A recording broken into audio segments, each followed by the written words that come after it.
2026 সালের যে নির্বাচন, এই নির্বাচনে আপনার সন্তান সঠিক থাকবে কিনা তার নির্বাচন। 2026 সালের যে নির্বাচন, আপনার মেয়ে টিউশনি করে বাড়ি ফিরে আসতে পারবে কিনা তার নির্বাচন। 2026 সালের নির্বাচন, আপনারা বাংলায় থাকতে পারবেন কিনা তার নির্বাচন।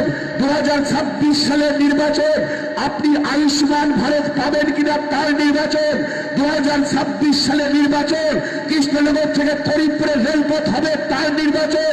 2026 সালের নির্বাচন, অন্নপূর্ণা ভান্ডারে 3000 টাকা পাবেন তার নির্বাচন। 2026 সালের নির্বাচন, শরণার্থীরা এদেশের স্থায়ী নাগরিক হবে তার নির্বাচন। 2026 সালের নির্বাচন, অনুপ্রবেশকে আমরা এদেশ থেকে তাড়াবো তার নির্বাচন।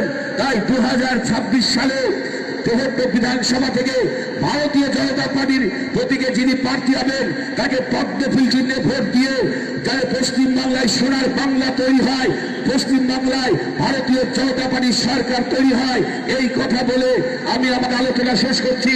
বন্দে মাতরম, ভারত মাতা কি জয়।